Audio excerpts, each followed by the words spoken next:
Welcome. Welcome to the second balcony. Today we will be talking about Venom. Venom. Venom. Venom. Wait, you have to explain the podcast, just in case this is someone's first episode. Nah, it's alright. Cassie is also here with us today. Hello. Ryan and I disagree slightly on Venom. We actually have a pretty similar view on it, but we will be discussing our points. Yes, we will. One of us likes it, one of us does not like it. And in this case, one of us likes it a little bit more than the other one. Yeah, Ryan kind of doesn't like it, and I really kind of like it. So, What have you given it officially? Officially, I think 3 to 3.5 stars. But I like it. Like, I think it only has like 3 stars, if that makes sense. Like, it's an average movie, but I personally enjoy it. I think I give it 2 or 2.5. But what about you, Cassie? I'll give it like a 3 or 4. You need to speak up. I give it like a 3 or 4. Cass, do you have a Pretty good. letterbox? No. We gotta make you a letterbox. You gotta make account. you a Letterboxd. True. I watched like Follow us on Letterboxd. I'm Stan Ollie, and this is Shy Rai Hud. Oh, Mr. Shy Rai. Mr. Shy Mr. Rai Shy Hud. Rai to you. Hud. I watched like 3 movies yesterday, and I put them all on there. Okay, list them real quick, and then we gotta move on. Oh, well, there was that Amazon movie with Donald Glover and Rihanna. That sounds weird. I forgot what it's called. It's only like an hour long. It's okay. Dark Dungeons? No, no. We need to talk about Dark Dungeons. No, we do sometime. not.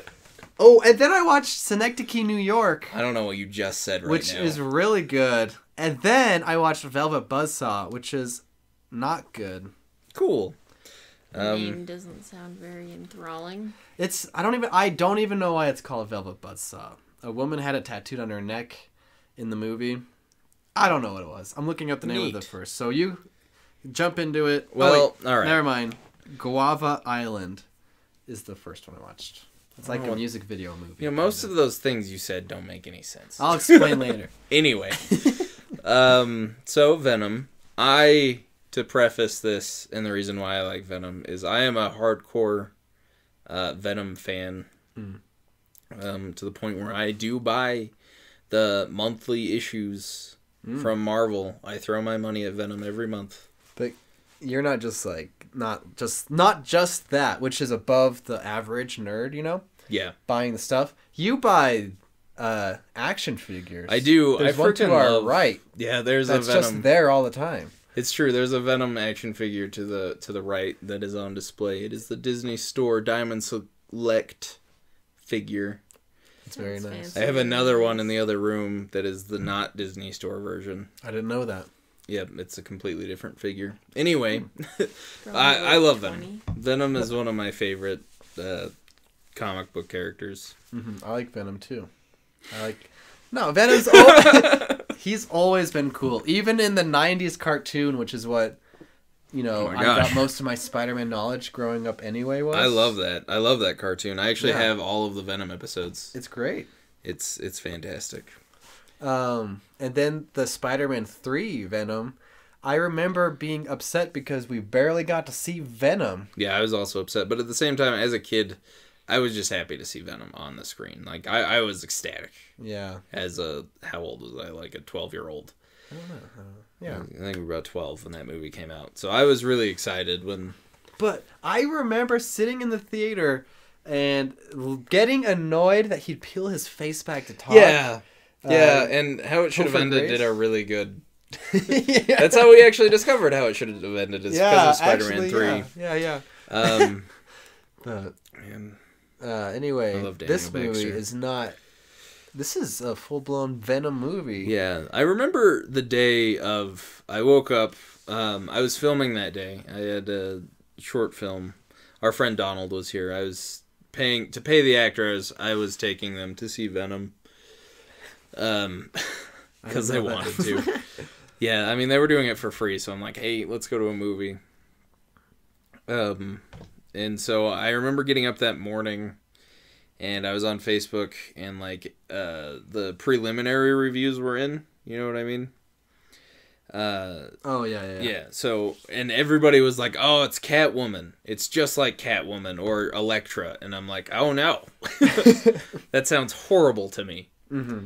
And then, but like I got to the theater and that was, I think that's a dumb comparison to make. I think that they didn't understand what was fundamentally wrong with those movies to make that comparison. And they probably just didn't understand Venom's character either. It's the movie itself or the critics who didn't like it? Well, the critics. Oh, I see. That's actually the highlight of the movie for me was Venom's character. I feel like Venom and Eddie Brock were pretty accurate to the comic books. A lot of people got upset because of like the stupid lines he had. But like that's the way Venom's always been. Yeah, like you'll be a faceless turd rolling down the street. But that's Venom. Like that's how Venom is. And the way I always took that, he's always been like that. You read any comic books. In fact, I think that line I think it's from a comic. Yeah, there were a lot of lines that people got upset about that were straight from comic books from like the 80s and 90s because I think you got to remember that Venom was attached to Spider-Man first, and that's where he inherited a lot of his traits and personality. Yeah. And so in the comic books, I always thought that he just said stupid quips because Spider-Man did. He just made him dark. You know what I mean? Yeah, that makes sense. I guess I've read Ultimate Spider-Man comics, and that one, he's not like an alien. Yeah, he's synthetic. He was made to, like a person would go dip himself in that stuff, and your body would heal yourself. Yeah, he was like a cure-all. Yeah, thing. And then so I've read that, and I guess that makes sense because coming from Spider-Man, like how he is. Yeah, that's at least what I thought. That's what I've read. You've read more Venom than I've read. That's true. And especially the newer comic books, this movie really took sort of that lethal protector as kind of his mantle as an anti-hero, and that's what this comic book is. Or not comic book, that's what the movie is, and that's the real history of Venom in my eyes is Venom was never really a bad guy. He was angry and hurt. He was like born when he was connected to Spider-Man.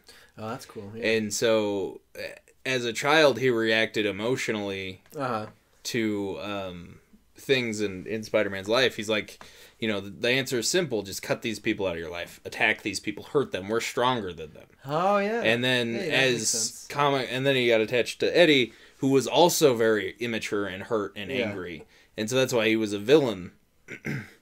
But as he matured, he actually became a hero. He turned from a monster to a hero. Because Venom, that's what's awesome. He's like an anti-hero. Yeah. Because there's just not just the Venom... Like the Venom version, like in this movie, Venom, but there's like Venom Soldier, and there's different Venoms that are like almost different characters, almost, right? Yeah, there's different hosts for Venom. So Venom has been attached to a number of different characters. Spider-Man, Eddie Brock, Flash Thompson is Agent Venom. Oh, really? Yeah, so Flash Thompson, what happened to him was his legs were blown off. Oh, wow. He stepped on a landmine. He went to Iraq. That's cool. In the comics. And so he really matured from Spider-Man's bully to, a hero. Mm-hmm. I didn't know that. And so he couldn't serve anymore because he was crippled, but then they selected him for the Agent Venom thing. And so he would wear Venom for a set amount of time. Like he couldn't wear it more or else he would go insane, basically. That's what started to turn Venom from a monster into a hero, is Flash Thompson slowly turned him into a good guy. See, that's cool. Okay, and I guess that's could lead into like how Venom is portrayed in the movie. Yeah. Sorry. Well, I just want to say I don't like it as much as you do, and I still don't, because rewatching it this time for the podcast, I was I paused it and I'm like, oh my gosh, because my brain was bored, and it's right when I don't like it until Venom and Eddie Brock start doing stuff. Yeah, so the first 40 minutes. 45 minutes. I paused it. I'm like, it's 45 minutes into this movie. And after that, I actually kind of like it. Mm-hmm. But the first 45 minutes, I'm like, it's just generic. Oh, it's just the bad guys doing stuff. I don't care. I don't dislike it as much as you do. I was rewatching it. I was fairly entertained. I was engaged with it the second time and the first time. But still, no, I agree. It's too long. Like, there's too Yeah. much of not Venom in the beginning of the movie. Okay, so after I love the opening rewatched scene, though. the opening. Oh, with the truck. Venom with the spaceship crashing. Oh yeah, there's And totally a then- spaceship that crashes. Yeah, I forgot. And a comic book Easter egg of Jameson's son, the astronaut Jameson. Huh. Never would have caught that. Yeah, And he's also in Spider-Man 3. he is also in Spider-Man 3. That's true. But what I was gonna say is, after I rewatched the Venom, I eventually then saw Shazam. Oh, I haven't seen that yet. You haven't seen it yet, but technically, if you break it down, it's almost the same structure, as in like a bad guy is doing his bad guy stuff to understand what the bad guy needs to do later in the movie, and then the good guy eventually gets the power, because they're both origin films. Like essentially, you could probably say the same for any superhero origin film, but for Venom, I then watched Shazam not too long after it, and it's that time period before he gets his power is a lot shorter, and in my mind, just way more. It's just entertaining, and in Venom, and that's really, not entertaining. I don't know. That's really the thing when you are screenwriting and when a movie plays. One of the key things in my mind for me as a screenwriter, I haven't written full length features yet. I'm working on it, but still, nice. One of the important things to me is getting to the inciting incident as soon as possible. Right. Like I don't think you need more than 5 minutes before the inciting incident happens to explain everything about about characters. Anyway, Cassie, what do you think about what we've been talking about? The first 40 minutes of Venom. When I was watching the movie, I was really anxious to see Venom. Yeah. Like everybody else was, and I do agree that the beginning's a little bit slow on the pickup. Because there's a lot of Eddie Brock, but like Eddie Brock isn't entertaining without Venom. I'm a Tom Hardy fanboy too. Well, I like Tom Hardy. I didn't Tom mind Hardy it as much. Made it easier to watch, Right? A little bit, but like it wasn't super entertaining until the ball started rolling, and that's how it is with most things. I agree. I think that every year there's action movies that come out that aren't tied to any sort of franchise or anything. They're just action movies, usually starring like one big star.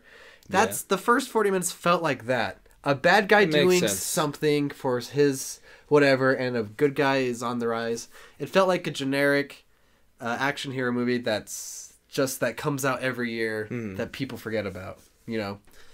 That's what the first 40 minutes felt like to me. And that makes sense. I think they could have done a little better with the bad guys. I think Riot, I liked Riot a lot, but I think he should have had more screen time, especially conspiring with, what's his face, the main bad guy. Human bad guy. I forget his name. Drake. Is Drake? Oh. Yeah. Okay, him...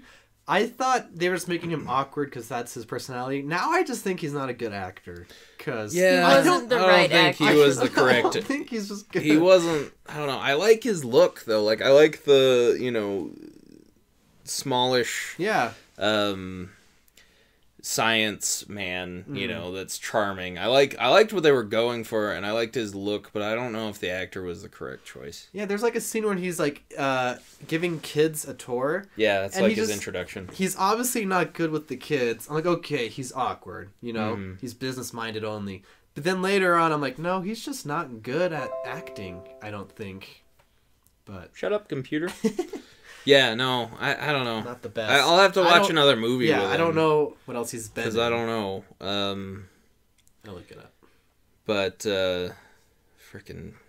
Oh, he's in Rogue One. He's Bodhi.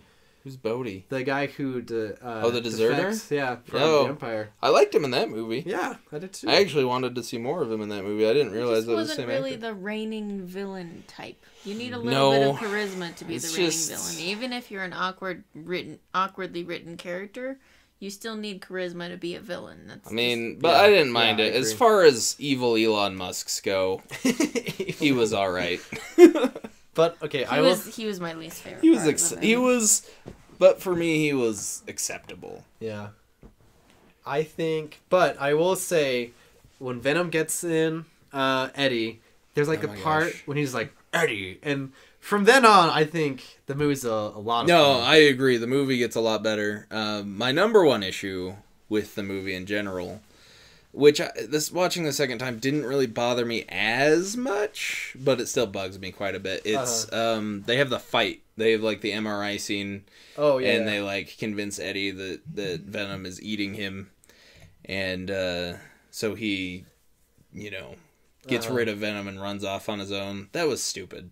That whole concept was stupid in my mind. And then like 5 minutes later, Venom just comes back. It just felt like they make out. Yeah, it just felt like they needed to shoehorn in a scene where Eddie was Venom. Separate from Venom. Yeah, for the fanfic, they needed him to make out Venom. There were a lot of. This is a side note, but there were a lot of shippers after this movie. Oh, I don't. And as we know, shippers are the most stable people in the world. Just kidding. If you're a shipper, you do you, man. No, we all do cool it. I just hate the phraseology. No, it's dumb. It's dumb. But there were people. It's the shippers that ship people that are not canon in a relationship and never will be. I don't know. Here's my thing. Hold on. Okay. I'm gonna finish my thought. Fine, finish your thought. So in the Venom comic books lately, Venom and Eddie have been having an issue. Ed and Eddie. Eddie. He but it's in blah blah blah. A couple months ago, the writer of Venom comics right now revealed that Venom had been planting memories in Eddie's mind to manipulate him. Oh, really? Yeah. Interesting. And people went nuts. Like, he received death threats over it. Oh, really? Yeah, because they wanted Eddie and Venom to have a good relationship. They shipped them too hard. So they sent death threats to the writer who didn't do what they thought he should to the character. I thought it was pretty cool. Like, it's a cool story. Yeah, I think with comic books, and specifically comic books and no other mode of, like, media. Storytelling, it's gonna change eventually, or there's years and years. They have to. The comic superheroes never die. There's gonna so have many histories, lots and lots of different storylines. Like when Captain America was like a Hydra agent, and people are like, "Oh, that's offensive to," because like, "Oh, Hydra's essentially the Nazis," and if Captain America's with Hydra, he's a Nazi, and that's bad. But like, but he's eventually not going to be with Hydra. I don't know the story, what happened, but he's not with Hydra. That's not who he is. So people who get upset at comic book stuff, they get upset about a lot of things. And the thing with comic books is they really are the modern day mythology. Some people like say Star Wars is or other things, but comic books really are the modern day mythology, because if you go back to any mythology, the details are never the same. There are sometimes dozens, if not hundreds, of versions of mythological stories. And that's the way it is with comic books today, is we just tell these stories over and over again in new different ways. And I think that's what's awesome about it. And I was just to say about the whole shipping thing, I don't hate the concept. I just hate using that word. I ship them. Cringy word, for sure. Yeah, it just makes me angry. It's the quickest way to say I wish they'd be in a relationship. I prefer that. But I also am of the belief that we should stay out of everybody's relationship. I ship you too. Aw. That's good. At least someone does.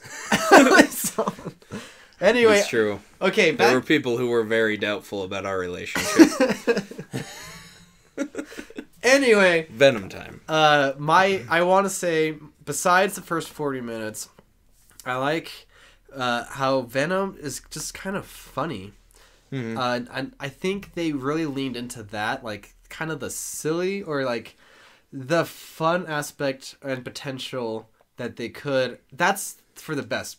I think if they didn't do that, they try to make it serious, it would have like been a horrible experience the whole way through. But like when Venom was up, jump out the window, and then you see him in the elevator, and like Venom makes fun of him. Yeah. I think it's perfect. But I think my biggest problem with the movie is Venom changes his mind about humanity, and I don't hate that idea. That's a great idea. I don't think it was executed well. Yeah, I think I did notice that too. He kind of glosses over it, but at the same time, I kind of found that like to be exactly within his character. Oh, really? He's like, you know what? I don't like my other friend. You know, I don't like the species I'm with. Yeah, what is I'm awesome here. Yeah, what does he say? I know him. Like I'm kind of a loser too. I'm kind of a loser.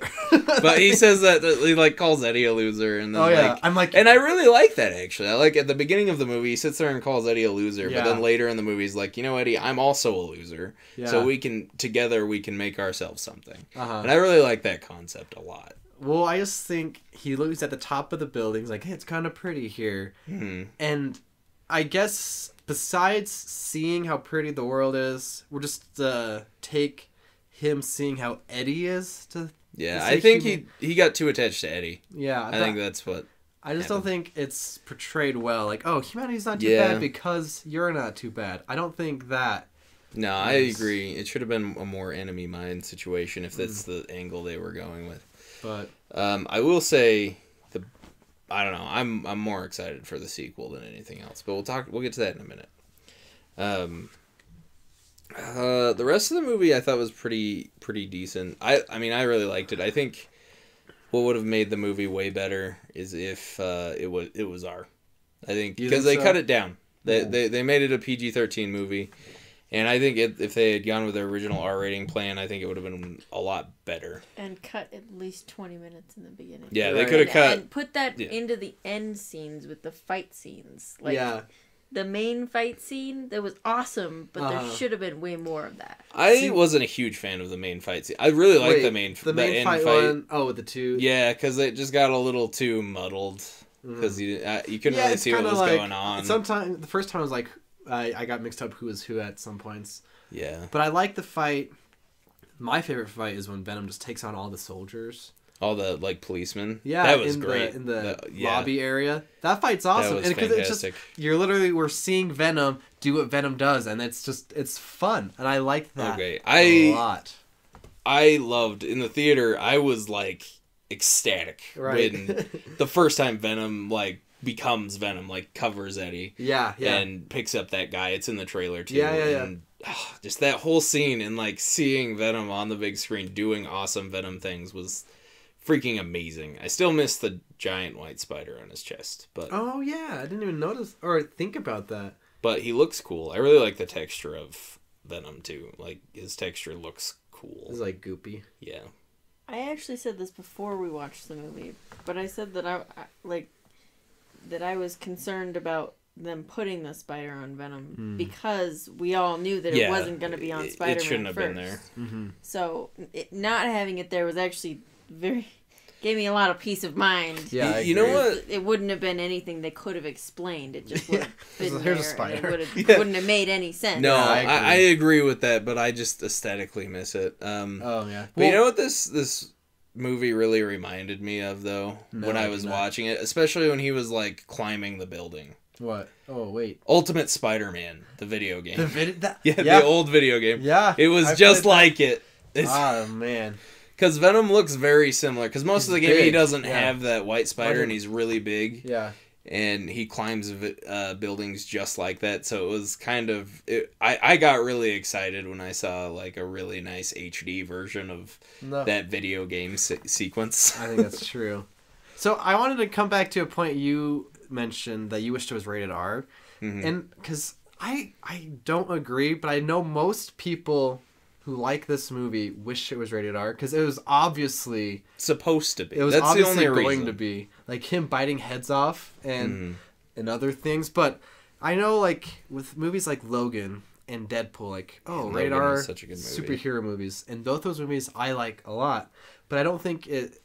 Hold up, we need to talk about Deadpool sometime too. By the way, I do? forgot that one. Yeah, on the you list. don't like it. I don't like Deadpool, and Ryan wrong. really likes it. I really do. Anyway, I just want to say even though I just feel like making a superhero movie who's usually dark, like Venom, it should have a rated R movie because its fans like the darkness around it. I don't think that would have been right for this movie.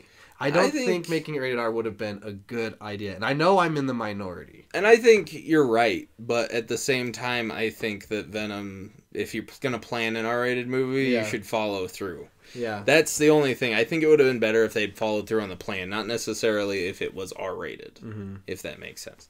I will say, as you know, I teach 8th grade. And 8th graders like this movie. Really? Well, here's how I know. We have an Apple TV connected to the projector in case we need to show a video. Mm-hmm. And when it's not connected, you turn the Apple TV on. It'll just have the newest movies that you can rent. Like listed? Yeah. And everyone was like, oh, Venom. Or not everyone. A lot of kids, I should say. I'm sure there were a lot of little girls that don't want to watch Venom. Yeah. I would say they were fans of this. And I think making it, PG-13, which is quote unquote, it's more marketable. Yeah, I think kids. That's fair because I think kids like Venom or those, Venom's a cool Spider-Man concept stuff. I agree. And they just should have made the decision before they wrote the shots.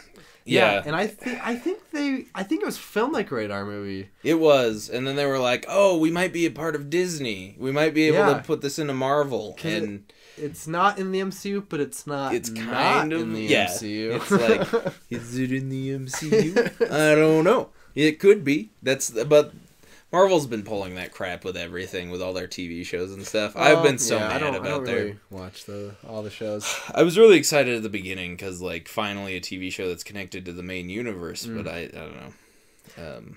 But I will say, I want to see this Venom with the Peter Parker. I really want to see Tom Holland. And I did see at some point, I heard that both Tom Hardy and Tom Holland said that they would love to do a Venom Spider-Man movie, and I would absolutely love that. Go off one of those classic team-up movies. Yeah. Just wait till Tom Holland looks like an actual adult. I don't think that'll ever happen. It might not. He might be really old and just look like a kid with makeup on. See, I think Sony was like, let's make this Venom movie, and Marvel was like, I'm not sure about it because it doesn't seem like a good idea, but financially it worked. Succeeded. It was a huge success. Yeah, huge success, like $800 million or something. I don't know the numbers. I know it's something crazy, and I think now Disney would be more willing. Like, okay, we'll make it with our stuff. There was a really big rumor going around that Tom Holland would be in Venom too, and it was confirmed that he was on set for a couple days. But I think if they did film anything, they just cut it. Obviously, they cut it if they filmed. Yeah. Anything, but. So I would love to see Spider-Man interact with this Venom. This version of Spider-Man and this Venom, that would be amazing. Because regardless of this movie, I want to see Tom Holland's Spider-Man eventually interact with Venom of some kind, And yeah, just to put my finishing thoughts on Venom is I loved Venom and I loved Eddie and I loved them together. Mm-hmm. The villains needed work. The script and story structure needed a lot of tender love and care. Mm-hmm. But overall, I really enjoyed that movie. I probably will sit down to watch it a bunch more times because I really enjoy that movie. But the thing is, I am most excited for the sequel. As soon as I left that theater, I knew that I would enjoy the sequel so much better than this movie. Carnage. With Woody Allen. Woody Allen? No, Woody Harris. Oh, Woody Harris. Yeah. Woody Allen's a different man. Yeah, Woody Allen's completely different. Sorry. I'll say this. Oh my gosh. Even though I didn't see it in theaters, I didn't see it in cheap theater. I eventually rented it, and then I rewatched it just for this podcast. But I will say the thing I regret seeing in the theaters the most was the after credits scene of Spider-Man Into the Spider-Verse. A movie I love with all my heart. We talk about that movie so much. I love that movie. I also love that movie. That's one of the best movies I've ever seen in my life. I love it. And you see a little clip of it after the credits. Yeah, not even a little clip. That's like a whole scene from the middle of the movie. Yeah, that was awesome. And as much as you might hate to hear this, I think that's the best part of all of it. That clip of Spider-Man Into the Spider-Verse. Okay, Woody Harris though, like I'm pumped. I'm pumped to see him as Carnage, and I'm pumped to see Venom and Carnage fight on the big screen. Mm-hmm. I think that they should make up their minds and make that one R, because that would make a lot of sense. Yeah, it would make more sense, because Carnage is definitely one of the darkest characters in all of cinema, really, or not cinema, comic books. It'd be really hard to have a character named Carnage. Yeah, and not who's blood red because who's a murderer. Yeah, like who's a serial killer. It's really hard to put a kid friendly light on that. Yeah, that's not gonna be super kid friendly. And I don't think that they should try, because I feel like they shouldn't like make it over the top R. You're right. The thing is, but they should let it be in that. Yeah. I completely agree, Cassie. Do you know how in Ultimate Spider-Man, or the Ultimate Universe, how Carnage comes? I don't remember. It's through Peter Parker's blood. Oh yeah, and that's right. I remember that. I don't want to spoil this comic series, but a certain death happens because Carnage kills a certain character, and then Peter Parker blames himself. Yeah, that's normal for Peter. Anyway, and it's actually kind of creepy, like the character of that. Carnage is super creepy. The Carnage is That's the point. Yeah. Even in the most kid-friendly versions, there was a version of Carnage from the 90s TV show that I don't think they aired. Really? Much, because I don't remember seeing it as a kid. Mm-hmm. But I own it. I have it now. I don't think they re-aired it. And I watched that show religiously every night when I was a child. So there was no way I could have missed it. But I don't remember it. So I think they cut it after a while, but there is Carnage in that he's still a murderer. Like, he's still obsessed with killing people. Interesting.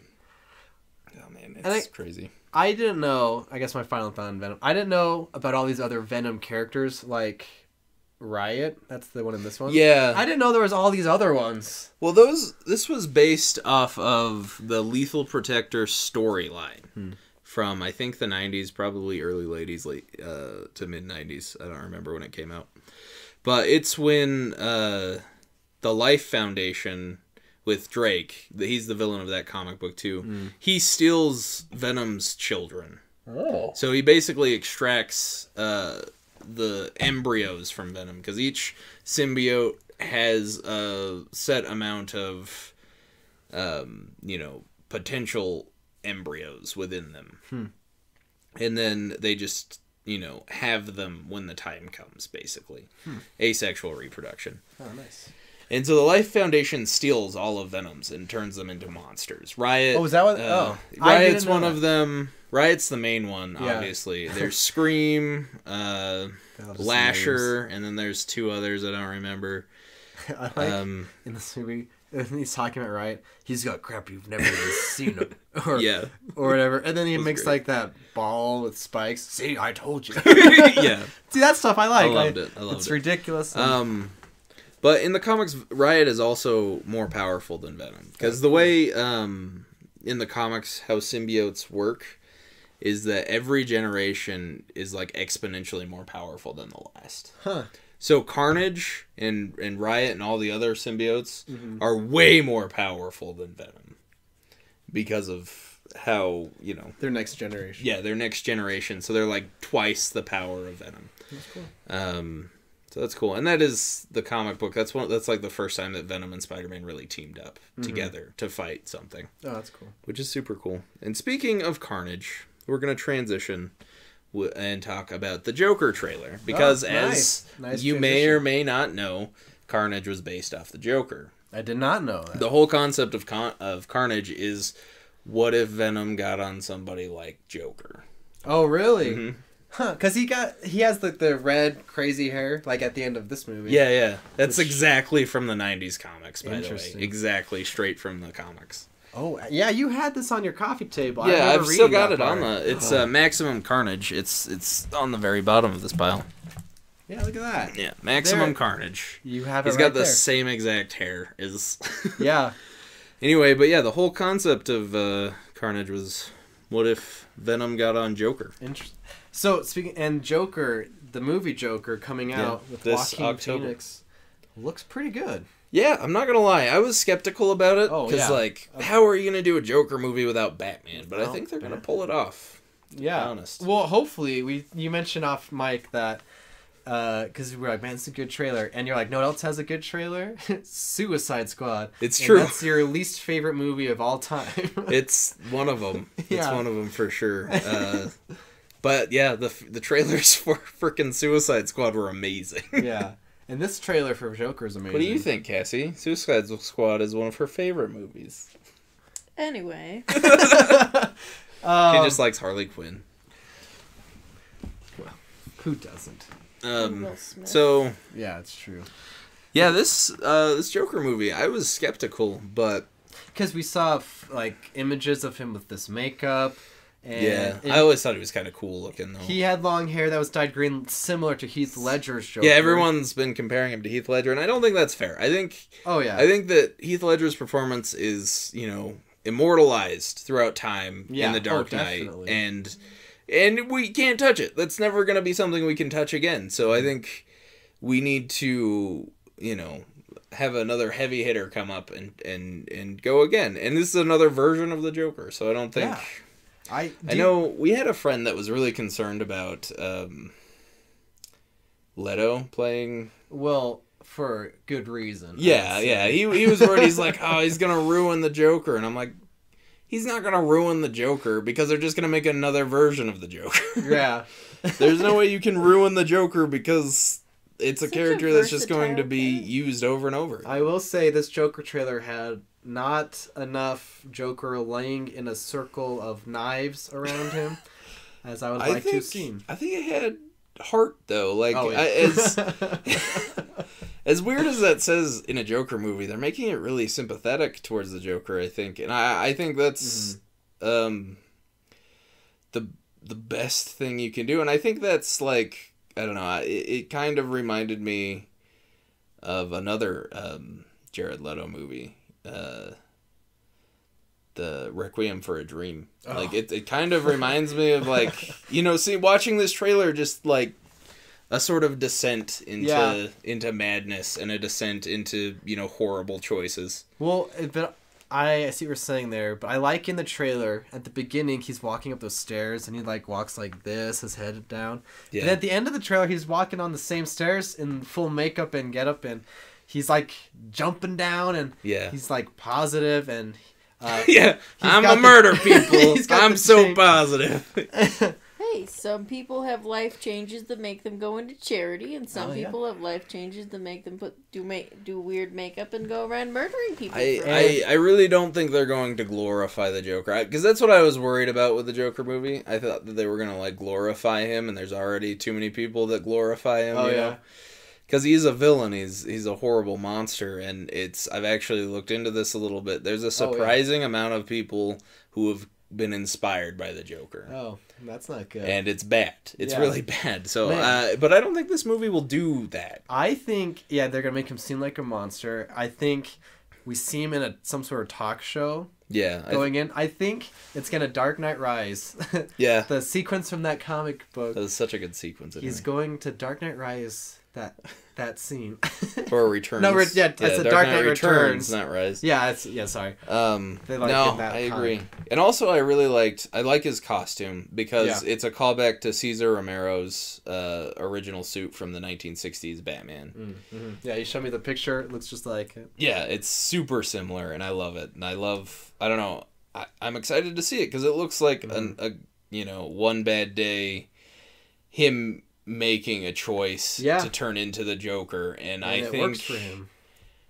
Yeah, I think that it's going to be cool. I think it's going to be a good movie, and I think they're going to take it seriously because the director said, I read a comment of his saying it's going to be basically like a case study of mental illness. Oh, yeah.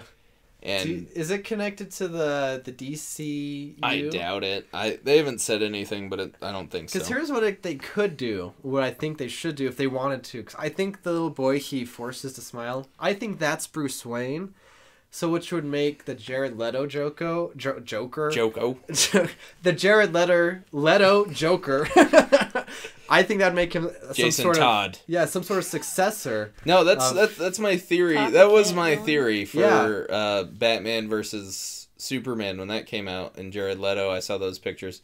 My theory was that Jared Leto, and a lot of people had this theory, and then people shot it down because they're stupid because it's an amazing theory, is that Jason Todd was kidnapped by Joaquin Phoenix in this case, and beaten and tortured and driven insane, and Joaquin Phoenix would have made Jared Leto his sidekick, basically, because he wanted a sidekick, from... That's basically what happened from The Return of the Joker, if you've seen that movie. It's an animated movie. No. Anyway, is Joker kidnaps Robin and turns him into a miniature version of him. Because he wanted to, screw with Batman some more, and I think that would have been the best case scenario. And then Batman had his, no-killing rule, and he would, try to hunt down the Joker. And when he finally found Joker and found what he had done to Jason, that's when he snapped, and he would kill Joaquin Phoenix's Joker. And then Jared Leto would never forgive Batman for what he let him happen, Oh, yeah. Hey, and then would be pretty interesting. That would also explain why Batman kills people, mowing them down with his Batmobile in Batman vs. Superman. Yeah. But he hasn't killed the Joker yet. And because he wouldn't have the heart to kill Jason. See, that would be really good. Anyway, but nobody likes to listen to cool things. I like that theory. But we have a more important... Oh, yeah. We have another trailer to talk about. 20 minutes we'll talk about. Fresh off the press. Fresh off the press. That's brand fresh and spanking new. Star Wars.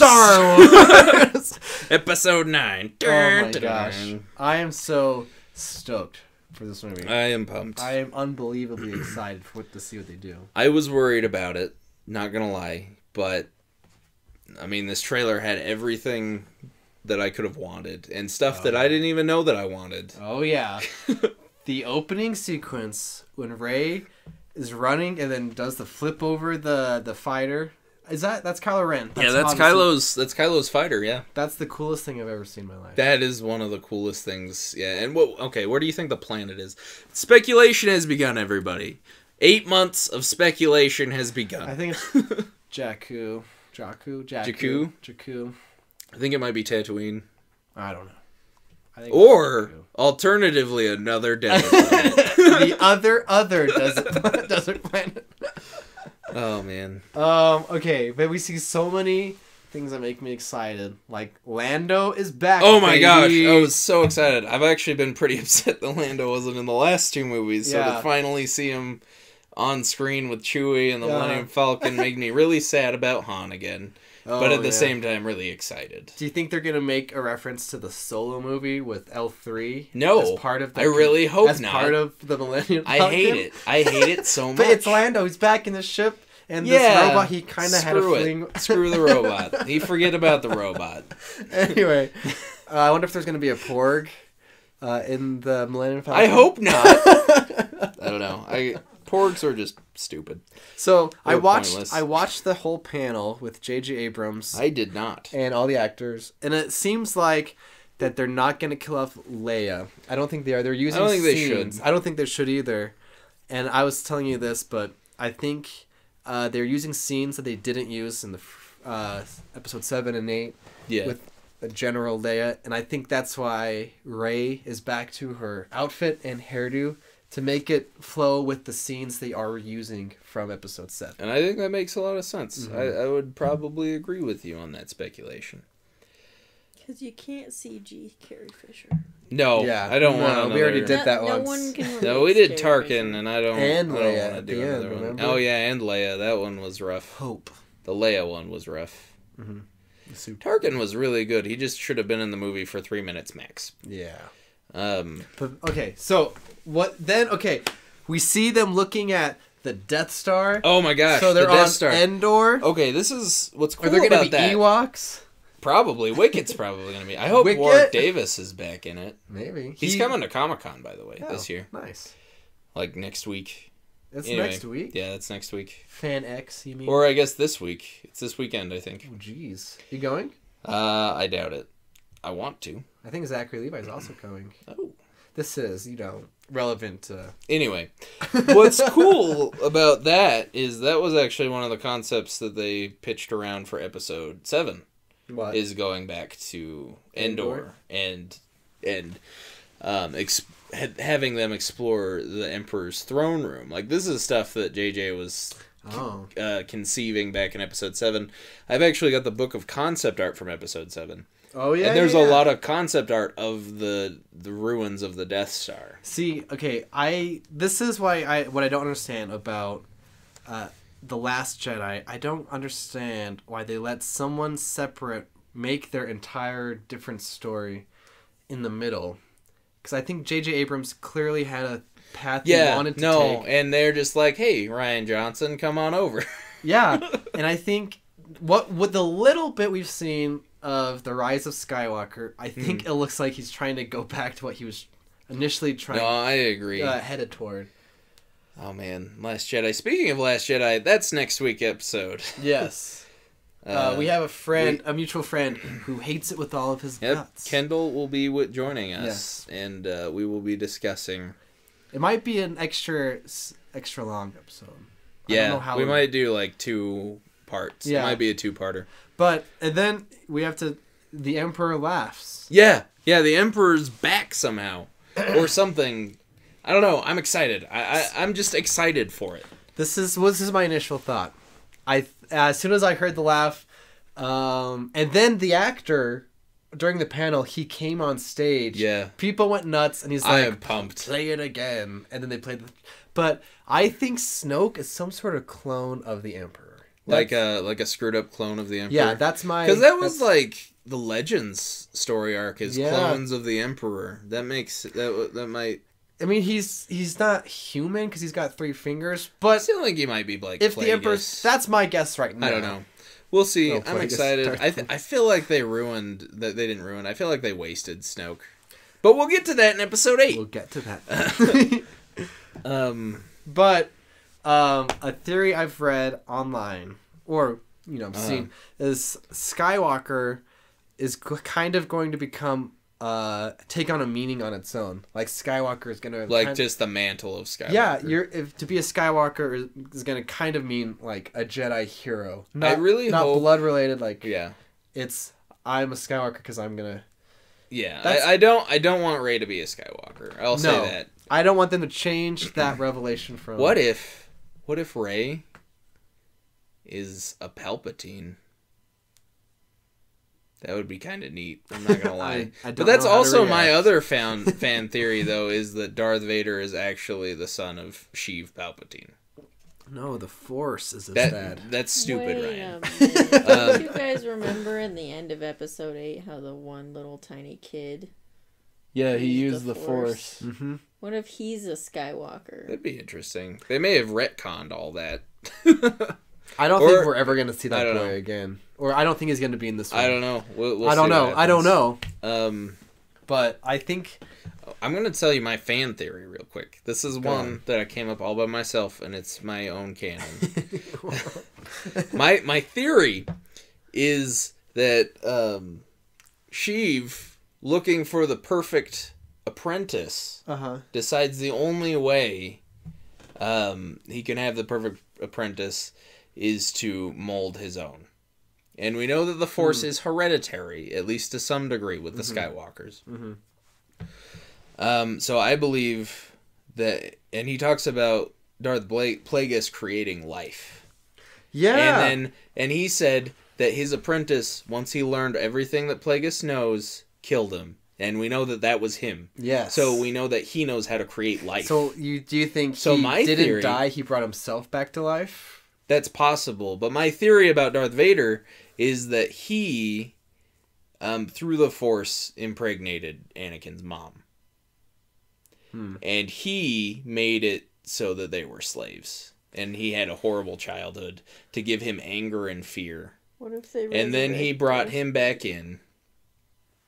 I think Ghost Vader will come in. That's another thing. I think Ghost Vader's coming. Okay. But what if they, raise him from the dead? That would be stupid. Well, okay. Just kidding. Unless they did it really cool. No, they have... That might be cool.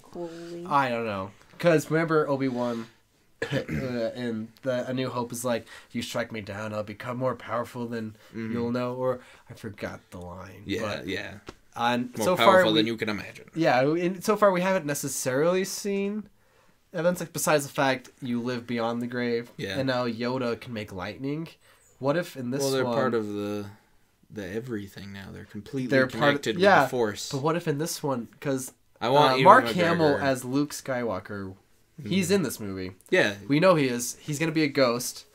What if he learned how to teleport? Like he teleports at the end, that's what he did? Yeah. He goes through a beach. I'm just throwing all of my... But no, like... But hear me out on this one. What if he learned how to be so one with the Force, just like Obi-Wan did, but, like, he didn't actually die? Because Obi-Wan, in a sense, didn't actually die either. Yeah. See, that's what I'm thinking. Palpatine... like the Darth Plagueis speech, I think he did overcome What if death. what if Darth Plagueis, now I'm just spitballing. I'm in my pitch meeting mode. What if Emperor Palpatine Yes. like went back into his body after he died? So he like was a zombie thing. Yeah. And then I mean, and like just manipulated this dead body through the Force. Maybe. I think Force Luke is gonna have to defeat Force Palpatine. Whatever. That would be sweet. But I think that we're gonna see Ghost Vader because that was another thing that they talked about a lot for Episode 7 planning. There's a lot of concept art that's really cool. If they bring Ghost Vader. And he confronts Ben Skywalker. No, Ben Solo. Yeah. Ben Solo. And Ben Solo, his idol is Darth Vader. That would be really cool. And then his idol tells him to change his ways. Okay, here's the problem. Cool. I have to stop myself because... You're going to make a movie you want to see. And yes, it's not and that was the way. problem with The Last Jedi. All of us made movies in our head. And I remember walking out of the theater... And we'll talk about this next week, but I remember walking out like, you know, it's because I didn't see things I wanted to see. And I don't want to do it this time, Cade. I'm not going to go in with any of that. I'm not doing expectations either, but speculation. To hold on to also, yeah. Also, though,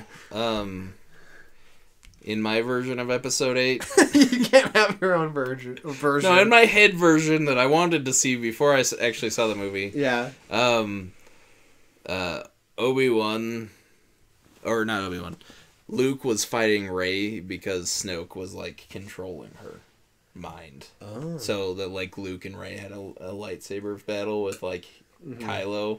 Like, Luke and Kylo teaming against Luke, because Snoke was mind-controlling Rey.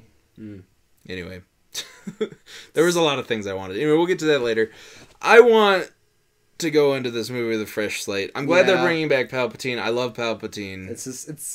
And the actor is fantastic, and he's one of my favorite parts of the prequels as well. So, see, that's the thing. Never mind. I'm gonna save because next week we're doing The Last Jedi. Yeah. And both of us love Star Wars. Yeah, we're hardcore. To our left is a giant shelf full of Star Wars things. Not just shelves. Cade, you have collections and collections, a bookcase of just figurines, Legos. Yeah. That's not all of it. Yeah, that's not all. Maybe it's like not half. Yeah. You have that's not even half. Who signed that? Yeah, I have a Darth Vader photograph signed by David Prowse. Who's the actor Darth Vader? Yeah, he was the guy in the suit. See, you love Star Wars by evident here. Yeah. And we grew up... I remember as little kids playing Star Wars. A signed action figure of Jeremy Butler, who played Boba Fett. No way. And I also have Darth Maul's Ray Park's autograph in the other room. Yeah. Like I go to Comic-Con, guys. I don't remember, like, ever not knowing Darth Vader was Luke's father. Yeah, you know? I always knew that, I've always known that. It was never a revelation. And I've never not loved Star Wars. Yeah. That's the thing. That's why I hate this term fanboys and the Star Wars fan base is destroying it. Like, no, I'm not a Star Wars fanboy. I've always loved Star Wars. We've always been there. We've always loved Star Wars. So technically, yeah, I'm a Star Wars fanboy, but I don't consider myself part of this group that just loves Star Wars. No, that's just I've always I agree. been there. You Also, a fond place in your heart. Yeah. Versus I an love obsessive place in your brain. right. Well, we're a little that is obsessive. true. Yeah. So. We're both a little obsessive. Although there's to end on. Yeah. I do want to say this about Star Wars. Wait, the Rise of Skywalker. No. I have a story to tell our audience. All right, When Ryan and I story. When Ryan and I were in grade school, we had a very heated argument about whether or not there was a musical number in episode 6. Oh, yeah. Because I grew up only seeing the original version on VHS. I had the VHSs of the original version, and Ryan had only grown up seeing the special edition. The 90s. Yeah, I remember my parents got my older brother the special edition with like the case, the fancy case, and like it always began with George Lucas talking about them. I grew up with those. I never saw those. I didn't see those, and I'm like, Ryan, there is no musical number, and that's one of the stupidest things I've ever heard. You know, I was a 10-year-old fighting with my best friend about a musical number. I'm like, that is such a bad lie, Ryan. Man. And then he took me to his house and proved it, and I'm like, what? What is this?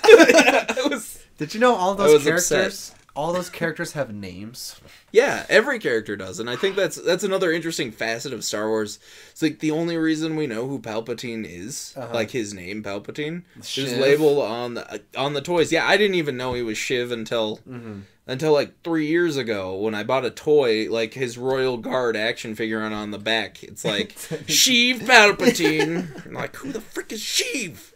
Anyway, sufficeth to say, because in the movie they only call him the Emperor, and Boba Fett, they don't even say his name. Yeah, they call him the Bounty Hunter. They say his name once in Episode 6, and it's Harrison Ford mumbling, "Boba Fett, where?" Oh yeah, Boba Fett, and he's blind. Yeah, they don't say Ewoks in the movie. They don't say Porgs in the movie. We just know it because of marketing. Yeah, merchandise. And I think that's one of the more fascinating parts of Star Wars is we know so much about it because of the toys. Well, yeah, but that's the thing. George Lucas was able to make Empire Strikes Back because of the money he made off the merchandising. That's true. And then he literally was able to make the prequels, or at least the first one, because he took the money that was going to be made from the toys to make the movie.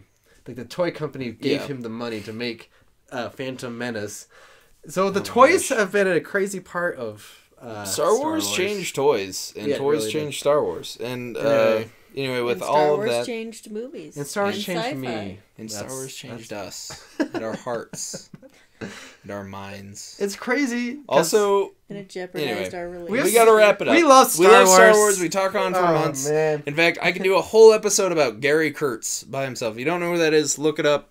I'll talk about him later. Anyway, that's all the time we have for you today. Follow us on Letterboxd. Thank you so much. Like this episode. Give it a 5-star review. Nothing else. 5 of them. All right, we love you guys, and we will talk to you again very soon. Join us next week for Star Wars Episode 8.